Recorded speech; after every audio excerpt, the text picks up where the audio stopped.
اللہ تبارک و تعالی میدان محشر میں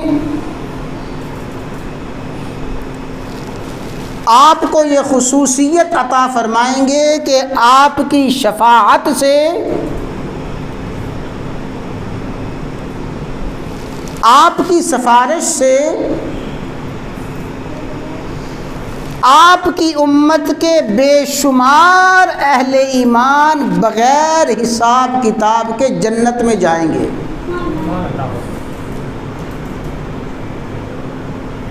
ان پہ کوئی حساب نہیں، کوئی عذاب نہیں۔ اللہ تبارک و تعالی ان کو بے شمار تعداد میں جنت میں داخل فرما دیں گے۔ جن خوش قسمت اہل ایمان کا تذکرہ گزشتہ خطبہ جمعہ میں ہوا، آج کے خطبہ میں بھی آپ کی شفاعت اور آپ کی سفارش کے حوالے ہی سے چند باتیں عرض کرنی ہیں۔ بڑی توجہ کے ساتھ سماعت فرمائیں۔ رسول اللہ صلی اللہ علیہ وسلم کا مقام شفاعت اور آپ کا اپنی امت کے لیے سفارش کرنا، یہ امت پہ انتہائی رحمت، انتہائی شفقت، امت پہ انتہائی مہربانی ہے۔ ذرا توجہ کے ساتھ بات سنیں گے، انشاءاللہ بات سمجھ آئے گی۔ آپ کی امت کے ساتھ شفقت کی انتہا ہے، اپنی امت کے ساتھ پیار اور محبت کی انتہا ہے کہ آپ نے مقام شفاعت کو اختیار فرمایا۔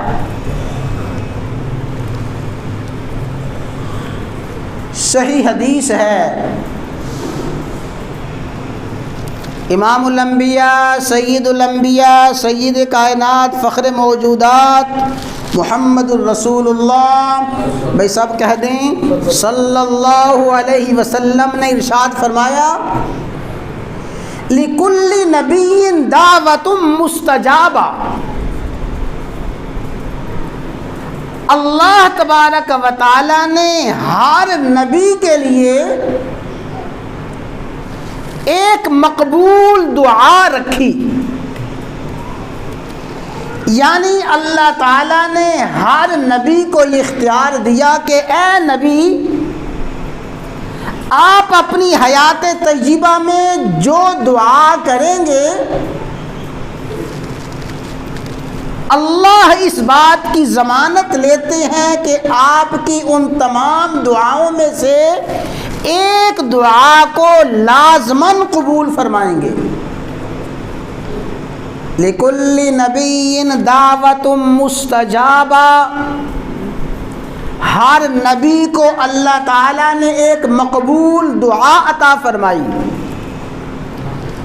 فرمایا فَتَعَجَّلَ كُلُّ نَبِيٍّ دَعْوَتَهُ، ہر نبی نے اپنی حیات طیبہ میں دنیا ہی میں اس مقبول دعا کو اللہ کے حضور مانگ لیا۔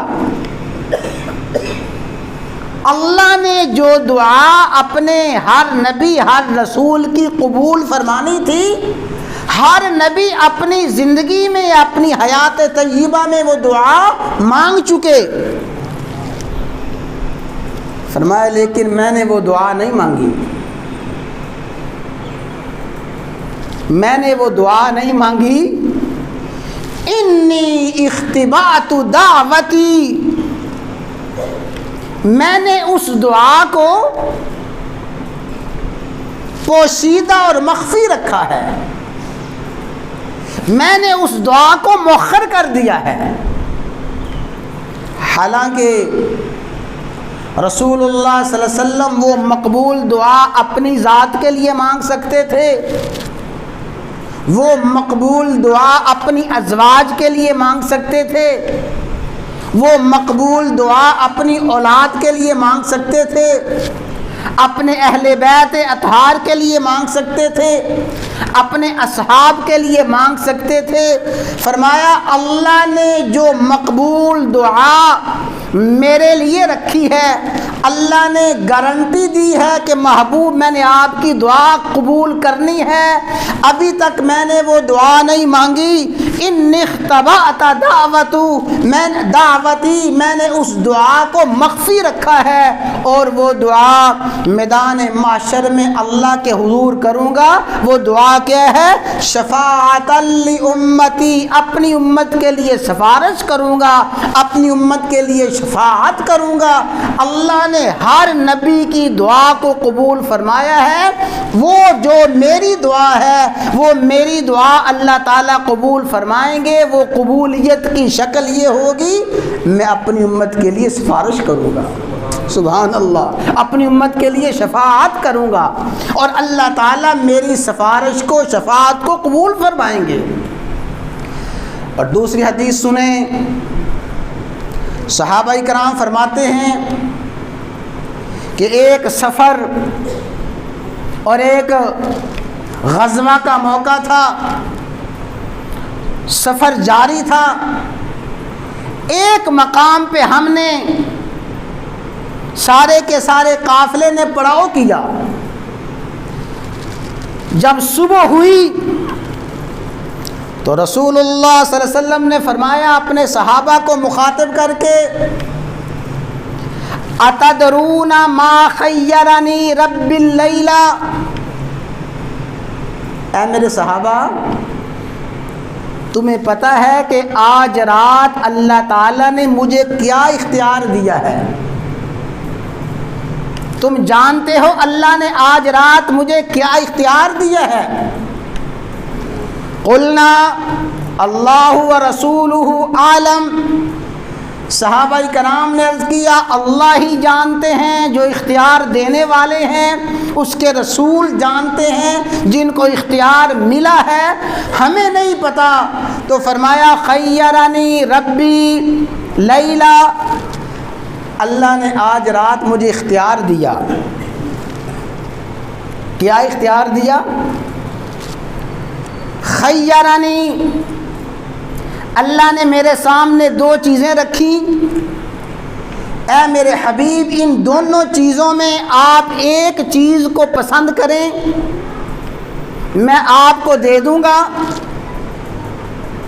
پہلی چیز، آپ دعا کریں، آپ کی دعا سے آپ کی آدھی امت کو میں بخش دوں گا۔ آپ دعا فرمائیں، آپ کی دعا آپ کی نصف امت کی بخشش کے لیے کافی ہو جائے گی۔ پہلا تو اختیار یہ ہے، دعا فرمانی ہے تو آدھی امت کو بخشوا لیں۔ یا دوسرا اختیار بین الشفاعہ، اللہ تعالیٰ آپ کو شفاعت اور سفارش کا اختیار دیتے ہیں۔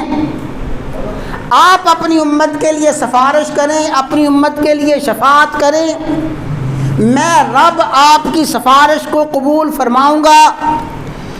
حبیب صلی اللہ علیہ وسلم نے ارشاد فرمایا فاخترت الشفاعہ، میں نے نصف امت کی بخشش کے لیے دعا نہیں کی، آدھی امت کی مغفرت کے لیے دعا نہیں کی، فاخترت الشفاعہ، میں نے شفاعت کا اختیار اپنے پاس رکھا۔